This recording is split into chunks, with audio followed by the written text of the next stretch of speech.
Praise the Lord brother and sister. आज की devotion में हम लोग चलेंगे। सुप्रभात सबको। और आइए प्रार्थना करते हैं। हमारे सर्वशक्तिमान परमेश्वर प्रभु यीशु मसीह के नाम से पिता, हम तेरी दया के सिंहासन के पास आते हैं। प्रभु, आज इस डिवोशन में जो भी हम सीखे या जो भी हम जाने, प्रभु आप हमें अगुवाई करो तेरी आत्मा के द्वारा, और इन वचनों को हम सुनकर उस प्रकार की हम व्यवहार कर सके हमारे विचार में, हमारी मन में, हमारे हृदय में या हमारी चाल चलन में आप की वचनों की तरह हो।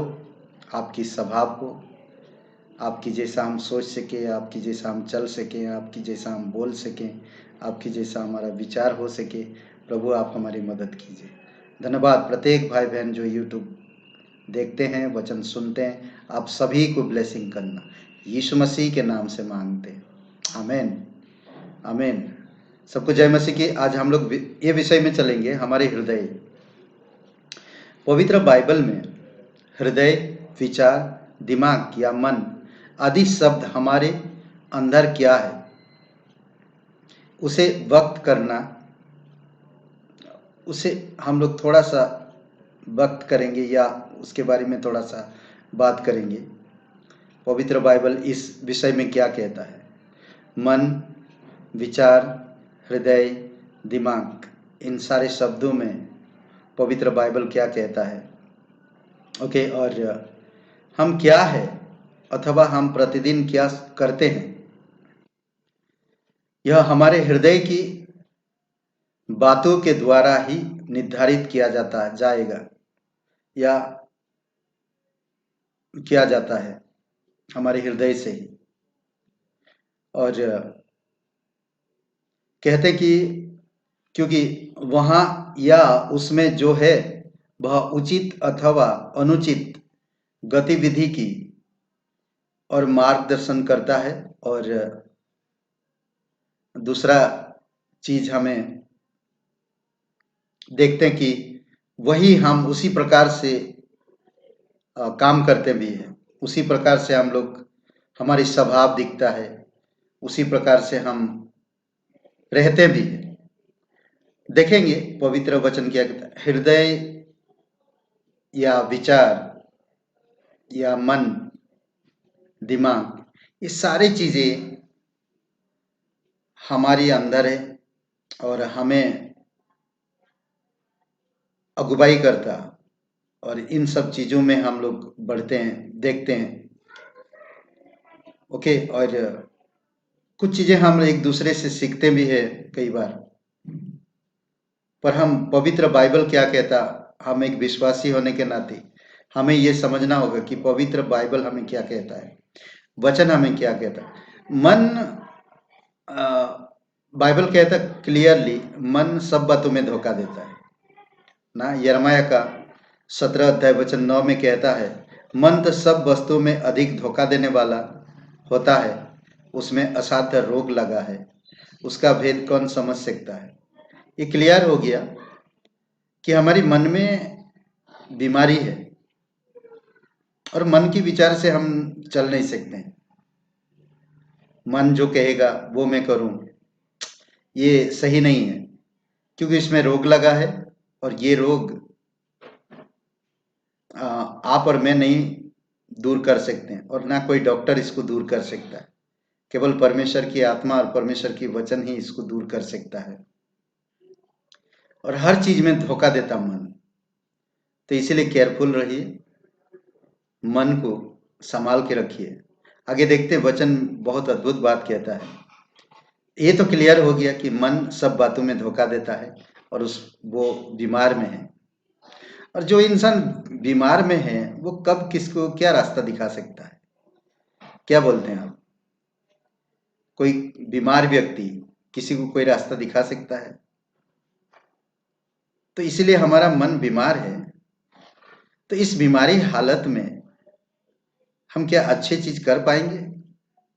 मुझे नहीं लगता। या हम जो करेंगे उसके अनुसार लोग फॉलो करेंगे या उसके अनुयायी बनेंगे? मुझे नहीं लगता। इसलिए हमें ये समझना, मन सब बातों में धोखा देता है। दूसरे एक वचन देखते हैं, मरकुस की किताब में कहता है 7वां अध्याय और 20 से 21 वचन में, इसमें बहुत सारी बातें हैं, जो बातें मन से निकलता। देखिए, एक बीमारी व्यक्ति हमेशा ठीक होने के लिए कोशिश करता है, पर मन के अंदर से जो बातें हमारी निकलती है वो क्या करता है समाज को। तो इसलिए बहुत जरूरी है जो हमारी अंदर है वही चीज बाहर निकलना। देखिए क्या कहता, मरकुस का 7 अध्याय 20 से 21 में, फिर उसने कहा जो मनुष्य में से निकलता है वही मनुष्य को अशुद्ध करता है, जो इंसान से निकलता है वही इंसान को अशुद्ध करता है, क्योंकि भीतर से अर्थात मनुष्य के मन से आता है बुरी बुरी चिंता, व्यभिचार, चोरी, हत्या, परस्त्री गमन, लोभ, दुष्टता, छल, लुचपन, कुदृष्टि या निंदा, अभिमान, मूर्खता। ये सारी चीजें मन से आती है, हमारे अंदर से आती है। इसलिए यीशु उदाहरण देता, जो बाहर से हम कोई चीज लेते अंदर हमारे अंदर, तो हमको अशुद्ध नहीं करता, बल्कि अंदर से जो आता, एक इंसान के अंदर से जो आता एक इंसान को बुरा कर सकता है। तो इसलिए ये मन की कल्पनाएं हैं और मन की विचार है। इन सब चीजों से हमें दूर रहने की जरूरत है।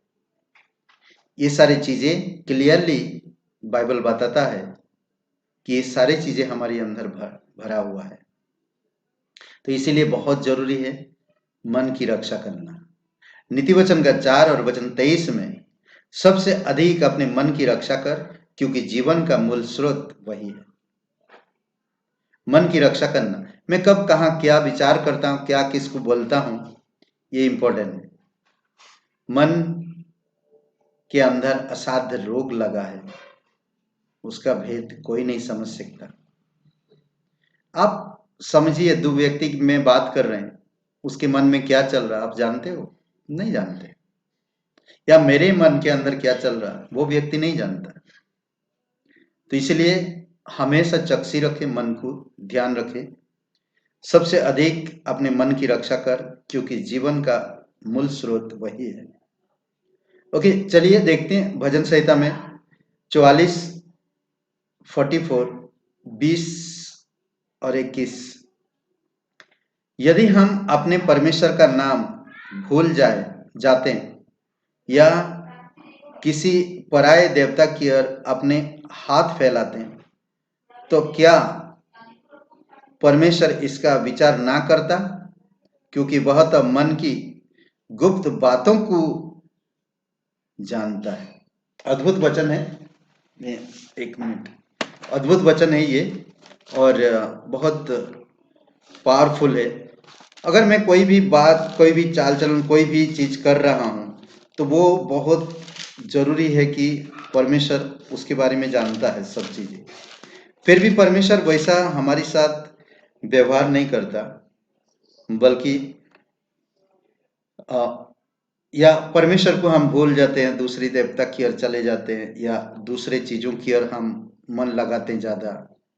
तो क्या परमेश्वर इस चीज को विचार नहीं करता? वो विचार करता है, पर फिर भी आपको मेरे अंदर चॉइस दिया है, उस चॉइस के अंदर हम काम करते हैं। मन की हर एक गुप्त बातें परमेश्वर जानता है और उसके हिसाब से वो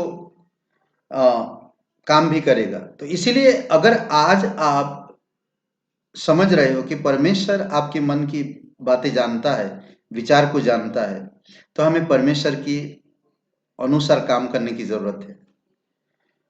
चलिए देखते हैं भजन संहिता 139, 23 और 24 वचन में कहता है, हे ईश्वर, मुझे जांच कर जान ले, मुझे परख कर मेरी चिंताओं को जान ले और देख कि मुझ में कोई बुरी चाल है कि नहीं, और अनंत के मार्ग में मेरी अगुवाई कर। यह अद्भुत बात कर रहा यहां पर जब बता रहे भजन, बहुत अद्भुत बात, बहुत अच्छी बात कर रहा। परमेश्वर को कह रहा वो, मुझे जांच कर जान ले प्रभु, और मुझे परख कर मेरी चिंताओं को जान ले। देख, मुझ में कोई बुरी चाल तो नहीं है जो मैं अनंत की मार्ग में चल रहा हूं, और तेरे मार्ग में मुझे अगुवाई कर। ये नम्रता का प्रतीक दिखता है, और ये परमेश्वर से सहायता मांग रहा है, क्योंकि वो जान गया है कि मेरा मन मुझे धोखा देता है और उसमें असाध्य रोग लगा है। मैं अपने मन की रक्षा नहीं कर पा रहा हूं। परमेश्वर तू ही केवल मेरे मन की रक्षा कर सकता है, और दूसरा कोई नहीं कर सकता। इसीलिए वो कह रहा, अनंत की मार्ग में मुझे अगुवाई कर।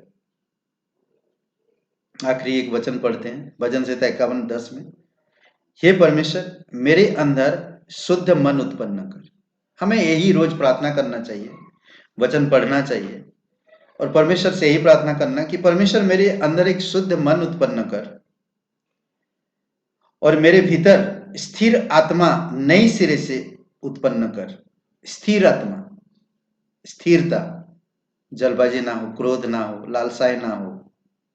हर एक इंसान के अंदर ये सब चीजें, मरकुस की किताब में जैसा हम लोग पढ़ा, हर एक इंसान के अंदर सब चीजें भरा हुआ। एक मनुष्य के अंदर से एक मनुष्य के अंदर से जो बातें आती है, वो दूसरे मनुष्य को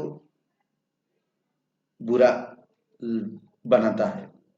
तो इसीलिए बहुत जरूरी है कि हमें परमेश्वर के पास आकर ये कहना कि परमेश्वर मेरे अंदर एक नया मन उत्पन्न कर। और दूसरा कुरिन्थियों का 5वां अध्याय वचन 17 में कहता कि हम नई सृष्टि है, हमारे अंदर सब चीजें नया है।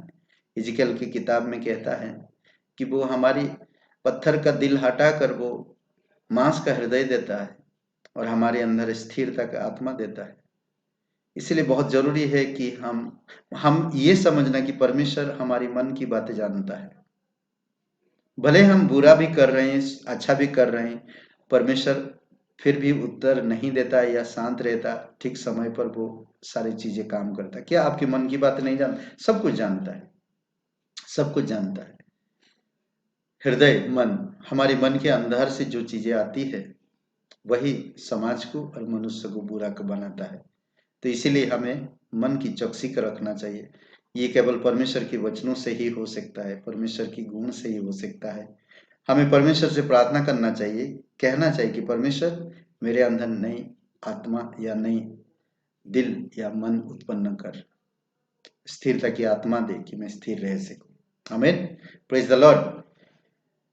हम हृदय के बारे में क्या सीखते हैं या क्या जानते हैं? आप इन वचनों को पढ़िए और आप मनन करिए। वचनों को फिर मैं दोहरा रहा हूं, यिर्मयाह 17:9, मरकुस 7 अध्याय 20 से 22, नीति वचन 4:23, भजन संहिता 44:20-21, भजन संहिता 139 23-24, भजन संहिता 51:10, और ये भजन संहिता 139 23-24 वचन को बायहाट करिए। आमीन। आइए प्रार्थना करते हैं। हमारे परम पिता परमेश्वर प्रभु यीशु मसीह, धन्यवाद देते इस दिन को, इस समय को, इस संदेश के लिए धन्यवाद देते। तो हमारे मन को जानता है, तो हमारे अंदर नया मन उत्पन्न कर पिता, स्थिरता की आत्मा दे, और हमारी मन की रक्षा करने में आप हमारी मदद कीजिए। अनंत के मार्ग में तो हमारी अगुवाई कर पिता। धन्यवाद देते, तेरी स्तुति महिमा करते। प्रत्येक भाई बहन को अगुवाई करो और उन्हें आशीषित करो। दयालु और कृपालु परमेश्वर, धन्यवाद यीशु मसीह के नाम से मांगते हैं। आमेन, आमेन। सबको जय मसीह की। Praise the Lord.